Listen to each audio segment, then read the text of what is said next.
Oke, bismillahirrahmanirrahim. Halo guys, assalamualaikum warahmatullahi wabarakatuh. Jumpa lagi bersama kami di Marola Channel. Apa kabar semuanya? Semoga sehat selalu, panjang umur, dan diberikan sekian banyak sampai 7 turunan. Amin ya rabbal alamin. Dan seperti biasa, kami akan memberikan informasi-informasi terbaru seputar dunia perpolitikan yang semakin hari semakin memanas. Dan terima kasih banyak bagi yang telah mengklik video ini. Semoga kalian semuanya masuk surga. Amin ya rabbal alamin. Guys, wow, makin heboh. DPR kembali membara. Ketua DPR terancam dipecat. Susi Pujiastuti, mantan Menteri Kelautan, serukan pecat Puan Maharani dari Ketua DPR. Katanya, jika tidak bisa membubarkan DPR, minimal copot dari jabatan DPR karena Puan tidak punya kapabilitas dan tidak pro terhadap rakyat, katanya. Dan bahkan Menkyu Purbaya skakmat DPR yang menolak program baru Menkyu Purbaya tentang redenominasi mata uang yang membuat koruptor ketar-ketir karena takut bangkrut, karena takut uangnya nggak laku lagi. Sementara itu, kelakuan Polri kembali menjadi sorotan karena masyarakat lebih percaya minta bantuan kepada Damkar yang selalu gercep ketimbang Polri yang terkesan selalu lalai dan mengabaikan laporan masyarakat. Nah, penasaran seperti apa videonya? Ini dia. Let's go. Geger di jagat politik tanah air. Susi Pujiastuti kembali membuat kehebohan kali ini. Ia menyorot tajam kinerja Ketua DPR RI Puan Maharani dengan lantang. Susi berkata, walaupun gagal bubarkan DPR, minimal copot dulu ketuanya. Menurutnya, DPR seharusnya diisi orang-orang yang punya kapabilitas dan benar-benar berpihak pada rakyat. Pernyataan itu langsung mengguncang dunia maya. Warganet pun ramai mendukung. Bahkan ada yang bersuara keras, setuju Bu Susi aja yang gantiin Puan Maharani. Wow, Sontak publik pun bertanya, apakah ini tanda semakin panasnya suhu politik di Senayan, atau hanya kritik tajam yang akan menguap begitu saja? Satu hal pasti, gelombang perubahan sepertinya mulai berembus dari laut. Dan kali ini bukan ombak biasa, tapi ombak Bu Susi yang mengguncang kursi kekuasaan. Susi Pujiastuti gaungkan Puan Maharani segera dicopot dari Ketua DPR. Setujukah kalian? Setuju lah. Kehendak Susi malahan. Pujiastuti ini segera copot Puan Maharani dari Ketua DPR. Kalau bangsa kita isinya orang-orang penakut, ya nanti tenggelamkan. Wah, mantap ini ya, mantap. Akhirnya Bu Susi Pujiastuti kembali berkoar-koar gitu ya, kembali mengeluarkan statement terbarunya untuk Ketua DPR untuk segera dipecat. Minimal tidak bisa membubarkan DPR, minimal pecat Ketua DPR-nya Puan Maharani karena tidak mempunyai kapabilitas dan tidak pro terhadap rakyat, katanya. Mantap ini. Dan katanya jika benar ini ya, info ini ya, Bu Susi digadang-gadang dipilih oleh rakyat untuk bisa menggantikan Ketua DPR Puan Maharani sebagai Ketua DPR baru gitu ya. Mantap lah jika itu benar terjadi gitu ya, jika benar itu usulan dari rakyat gitu. Secara kan DPR kan rakyat yang pilih, ya nggak apa-apa. Biar diganti aja sama Bu Susi, ya nggak? Biar ditenggelamkan semuanya itu. Mantap. Oke guys, lanjut. Wajah Puan tegang, jantungnya berdebar cepat saat peluru tajam Purbaya mengguncang ruangan. Suaranya tenang, namun setiap kata dari Purbaya adalah peluru tajam. Di podium ia lantang menyerukan, cukup sudah sandiwara ini, membuka kedok proyek fiktif dan uang rakyat. Di kursi pimpinan, wajah Puan terlihat tegang, mencoba tersenyum diplomatis, tapi ancaman Purbaya tak terkendali. DPR tolak redenominasi, karena semua uang suap dan sogokan cash dalam koper. Komisi 6 DPR dengan tegas menolak keras program Menteri Keuangan Purbaya yang akan melakukan redenominasi rupiah dengan mencetak uang baru. Alasan anggota DPR adalah tidak memberikan solusi pada perekonomian nasional. Namun, Purbaya punya argumen lain. Purbaya lebih menginginkan ekonomi rakyat bergerak. Redeno itu kebijakan bank sentral dan dia akan ditetapkan sesuai dengan kebutuhan pada waktunya. Saya nggak tahun depan saya nggak tahu tentang keuangan, tapi perusahaan bank sentral kan bank sentral nggak kasih pernyataan tadi kan. Purbaya tahu koruptor menyimpan rupiah dalam bentuk cash. Setiap transaksi suap atau sogokan yang melibatkan pegawai negeri sipil dan anggota DPR pasti dalam bentuk cash.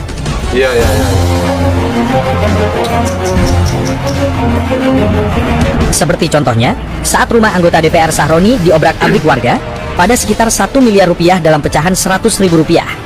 Jika ada 400 anggota DPR dan lebih dari 800 anggota DPRD yang kong-kalingkung dalam setiap pembahasan aturan dengan pihak swasta yang menjadi rekan kerja dan juga pemerintah sebagai eksekutif, tentu ada cindera mata dalam bentuk rupiah. Dan jika terjadi redenominasi serta cetak uang rupiah baru, maka para koruptor akan berduyun-duyun membelanjakan uang hasil korupsi yang disimpan dalam koper atau brankas di rumahnya. Dan sudah pasti, ekonomi rakyat akan bergerak. Bagaimana kalau para koruptor menukarkan uangnya ke bank?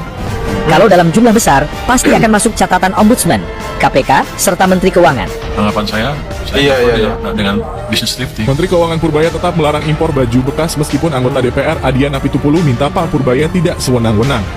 Bahkan Purbaya akan tangkap orang siapa yang coba-coba backing barang ilegal masuk di Indonesia. Kalau barang bekas kan dilarang kan, sudah jelas itu ilegal. Ini yang mau saya ajak Pak Purbaya bicara kemarin. Dan dia jawab, Ya. kita atur waktunya ya, Bang. Kenapa saya mau sebelum dia bicara ini loh datanya? Sebagai anggota DPR, saya coba buka komunikasi, kita ngobrolin dulu yuk. Kalau ngobrol saya salah, saya bilang kita saya salah, saya nyerah. Dan kalau saya benar gimana?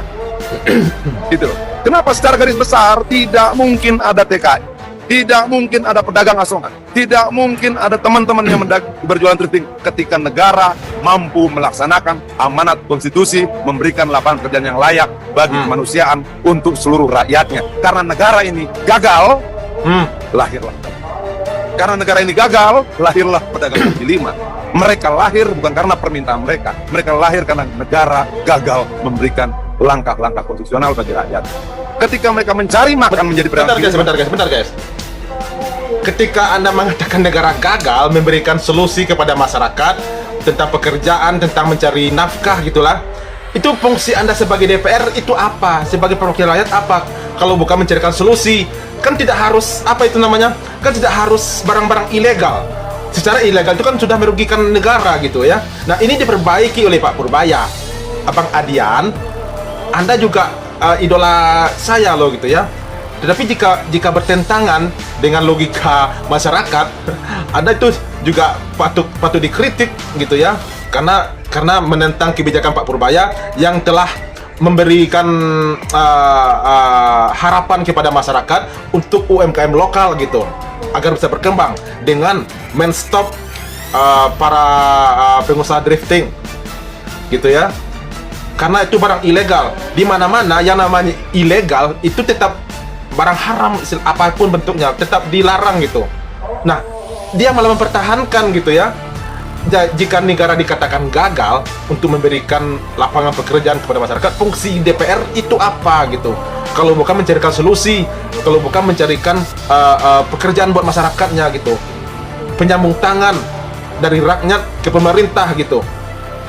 Malah mengkritik pemerintah, malah mengkritik Menteri Purbaya gitu. Apalagi dengan redenominasi yang katanya akan membuat koruptor itu ketar-ketir dan segera akan membelanjakan uangnya biar perekonomian masyarakat ini bergerak. Kan bagus itu. Apanya yang mau disalahkan, apanya yang dikritik gitu. Ini benar-benar nih ya. Ini Bang Adian ini benar-benar harus dikritik nih, nggak boleh nih. Kita harus menyetujui apa yang disampaikan oleh Pak Purbaya gitu ya. Pokoknya yang namanya barang ilegal, thrifting itu harus dimusnahkan, jangan sampai ada. Biar UMKM lokal bergerak, biar perekonomian usaha-usaha di negara ini bergerak lancar gitu. Oke, lanjut. Kenapa negara salahkan lagi? Saya nggak perlu dengan bisnis thrifting. Yang saya kendalikan adalah barang ilegal yang masuk ke Indonesia. Iya. Pak Purbaya, beberapa pedagang thrifting meminta thrifting untuk dilegalkan dan mereka berjanji untuk membayar pajak. Tanggapan Bapak, tanggapan saya nggak perlu dengan bisnis thrifting. Yang saya kendalikan adalah barang ilegal yang masuk ke Indonesia. Iya, namanya aja ilegal. Jadi barang-barang terlarang. Ilegal. Thrifting kan kalau barang bekas kan dilarang kan, sudah jelas itu ilegal. Jadi nggak ada hubungannya bayar pajak apa nggak bayar pajak. Iya, Barang ilegal. Iya, namanya ilegal. Menurut Anda apa? Kalau saya menagih pajak dari ganja misalnya, apakah jadi barang jadi legal? Iyalah. Betul. Jadi itu utamanya. Selama atau sepanjang yang bersangkutan menjadi anggota dewan dan dianggap tidak memenuhi harapan masyarakat, tentu masyarakat memiliki akses dan komunikasi untuk menyampaikan kepada partai politik agar partai politik itu mengevaluasi anggota dewan yang bersangkutan. Saya berharap. Oh, gitu ya. Karena untuk 5 tahun ini pimpinan, kita ini 2025. 2026 itu udah dekat, 2027 kita udah mulai. Udah mulai pemilu lagi. Aduh. Kan mungkin dana ini bisa kita kembalikan dengan sistem begini. Lah, Maaf, rata-rata kita bukan sedikit menghabiskan uang. Minimal 20 miliar ke atas. terus? Nggak ada yang sampai 10 miliar, perlu dia harus tahu. Iya. Bentar. Oh, jadi maksud kau itu mau jadi anggota DPR itu cari uang gitu ya? Bukan memperpanjang tangan rakyat gitu. Nyari uang dengan mengeluarkan uang sampai puluhan miliar untuk mencari suara gitu.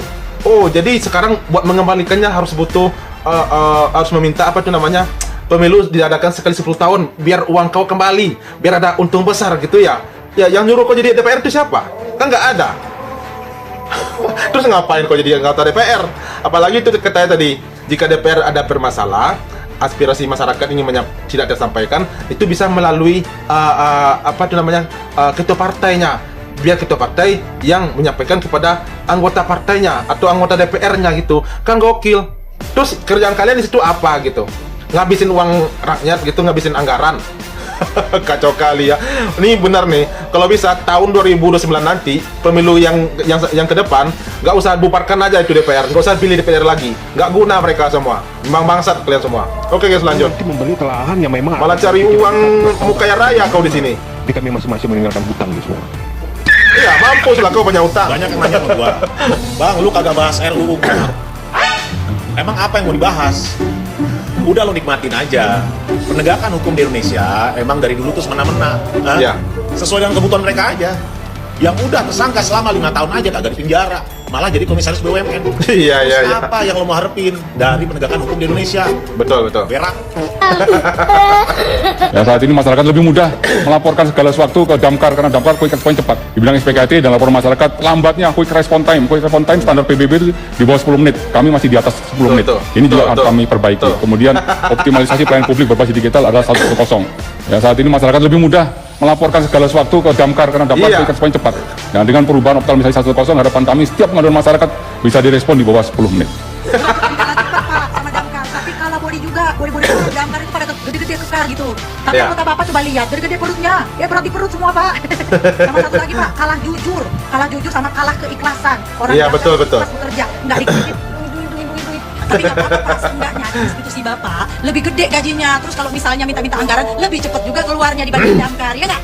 Iya. Hidup damkar. Yeay. Hidup Damkar ya, benar ya. Akhirnya Wakapolri mengakui kalau masyarakat itu lebih cenderung percaya kepada Damkar, lebih mengandalkan Damkar daripada Polri gitu ya. Apapun urusannya, mereka lebih percaya Damkar daripada Polri. Nah, itu harus diakui dan telah diakui oleh Wakapolri. Nah, itu baru. Jadi harus koreksi diri gitu.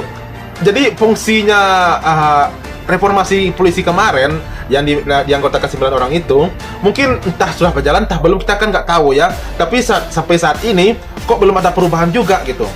Masih ada itu ada video-video yang beredar itu ya, katanya itu ada yang jalan-jalan keluar bersama istrinya di suatu daerah gitu ya, di Sumatera Utara atau di mana itu ya, pokoknya jalan keluar mencari makan buat sambil beli token gitu ya, lalu dihadang oleh orang yang tidak dikenal demi menyelamatkan keluarganya, demi menyelamatkan dirinya dan istrinya, sampai-sampai si pria tersebut melakukan pembacokan kepada orang yang tidak dikenal tersebut, dan akhirnya dialah yang menjadi tersangkanya, padahal dia cuma membela diri dan menyelamatkan istrinya dari kerewakan orang tak dikenal. Kok bisa jadi tersangka gitu? Kan gokil. Nah, coba kita simak nih guys. Ayomi dan melayani masyarakat tulus tanpa pamrih, no bayar-bayar. Pak Prabowo dan juga Bapak Listu Sigit Nah, ini selaku Kapolri Republik Indonesia, tolong Pak ditengok dulu berita yang satu ini Pak. Sebenarnya hukum di negeri Indonesia ini seperti apa sih Pak? Korban pengeroyokan melakukan pembelaan malah dijadikan tersangka. Jadi ceritanya nih ya, ada sepasang suami istri di daerah Sumatera Utara itu keluar rumah sekitar jam 3 dini hari untuk mencari makanan dan mengisi token. Tetapi ketika di pertengahan perjalanan mereka itu dihadang oleh 4 pria yang tidak dikenal dan langsung menjadi korban pengeroyokan. Iya. Dan sang suami tadi ini membela diri agar istrinya tidak celaka, sehingga dia itu menusuk salah satu pelaku pengeroyokan dan dia itu malah dijadikan tersangka. Agak aneh kok tengok ya, hukum di negeri Indonesia ini ya. Iya. Jadi kami sebagai masyarakat itu bingung Pak, ketika kami itu menjadi korban pengeroyokan atau pembegalan, kita pasrah menjadi korban, nyawa melayang, kita melawan malah jadi tersangka. Jadi sepertinya ya, dan seharusnya ini tuh harus menjadi perhatian khusus loh buat Bapak Presiden dan Bapak Kapolri. Ya, sepertinya itu ada perlindungan gitu bagi pelaku pengeroyokan ataupun pembegalan. Iya, benar. Karena kami sebagai korban itu bingung harus melakukan apa. Ya, jadi tolong Pak ya, ini kasus-kasus seperti ini udah banyak Pak terjadi, bukan kali ini aja. Jadi tolong Pak diperhatikan dan masalah kasus ini tolong dikawal Pak. Jangan sampai dia yang jadi korban malah dia pula yang di penjara. Iya, betul. Nah, benar kan? Sekarang ini benar juga itu. polisi. Saya tadi baru bicara, polisi ini lebih rusak daripada zaman-zaman sebelumnya. Kapolri yang sekarang ini harus segera diganti loh. Polisi ini Iyalah. sebetulnya tidak melindungi rakyat, malahan pagar makan tanaman.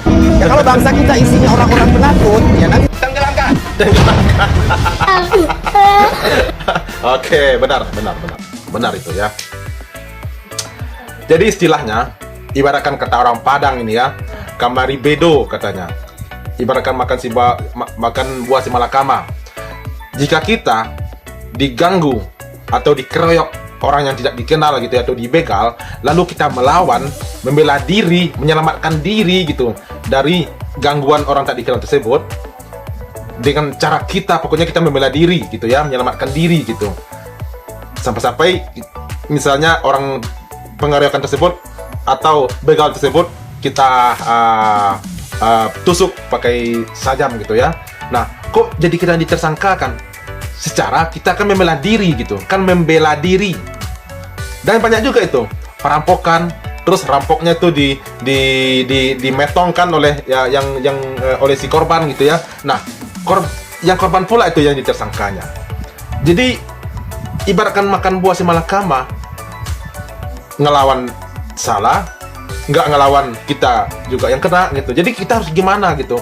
Apa hukum itu seburuk itu gitu? Gue terkesan sekali tidak berpihak kepada rakyat, dan terkesan sekali malah memberikan pembelaan kepada para pelaku gitu. Jadi, aduh, itulah nasib kita tinggal di negeri ini.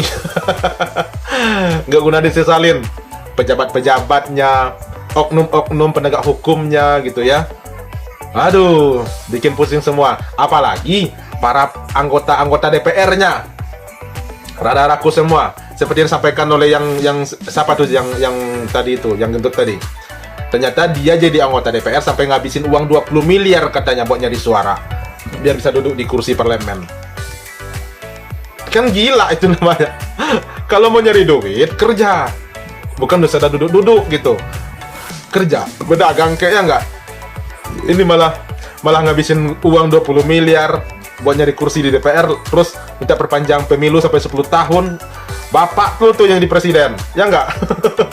Oke guys, gimana tanggapan kalian? Tolong sampaikan di kolom komentar. Dan ini dia reaksi kita hari ini. Terima kasih banyak bagi yang telah menonton. Sampai jumpa lagi di video berikutnya. Thank you. Thanks for watching.